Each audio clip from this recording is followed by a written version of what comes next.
यहाँ परमेश्वर का वचन कहता है 3 अध्याय उत्पत्ति में, यहोवा परमेश्वर ने जितने बनीले पशु बनाए थे उन सब में सर्प धूर्त था। उसने स्त्री से कहा, क्या सच है कि परमेश्वर ने कहा है तुम इस वाटिका के किसी वृक्ष का फल ना खाना? स्त्री ने सर्प से कहा, हाँ, वाटिका के वृक्षों के फल हम खा सकते हैं, पर जो वृक्ष वाटिका के बीच में है उसके फल के विषय में परमेश्वर ने कहा है कि ना तो तुम उसको खाना और ना उसको छूना, नहीं तो मर जाओगे। तब सर्प ने स्त्री से कहा, तुम निश्चय ना मरोगे, वरन परमेश्वर आप जानता है कि जिस दिन तुम उसका फल खाओगे उसी दिन तुम्हारी आंखें खुल जाएंगी और तुम भले बुरे के ज्ञान पाकर परमेश्वर के तुल्य हो जाओगे।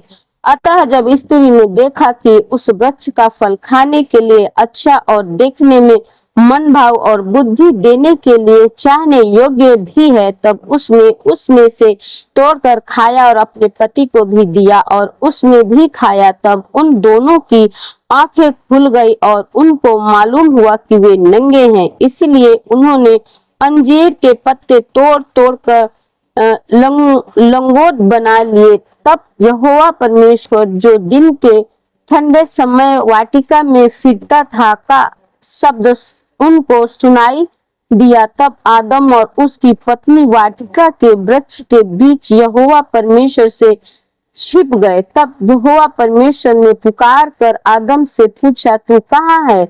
उसने कहा, मैं तेरा शब्द बारी में सुनकर डर गया, क्योंकि मैं नंगा था इसलिए छिप गया। उसने कहा, किसने तुझे बताया कि तू नंगा है? जिस वृक्ष का फल खाने को मैंने तुझे मना किया था, क्या तूने उसका फल खाया है? आदम ने कहा, जिस स्त्री को तूने मेरे संग रहने को दिया है उसी ने उस वृक्ष का फल मुझे दिया और मैंने खाया। तब यहोवा परमेश्वर ने स्त्री से कहा, तूने यह क्या किया है?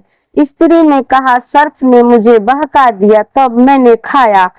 तब यहोवा परमेश्वर ने सर्प से कहा, तूने जो यह किया है इसलिए तू सब घरेलू पशुओं और सब बनेले पशुओं से अधिक शापित है। तू पेट के बल चला करेगा और जीवन भर मिट्टी चाटता रहेगा, और मैं तेरे और इस स्त्री के बीच में और तेरे वंश और इसके वंश के बीच में बैर उत्पन्न करूंगा और तेरे सिर को कुचल डालेगा और तू उसकी एड़ी को डसेगा। फिर स्त्री से उसने कहा, मैं तेरी पीड़ा और तेरे गर्भवती होने के दुख को बहुत बढ़ाऊंगा।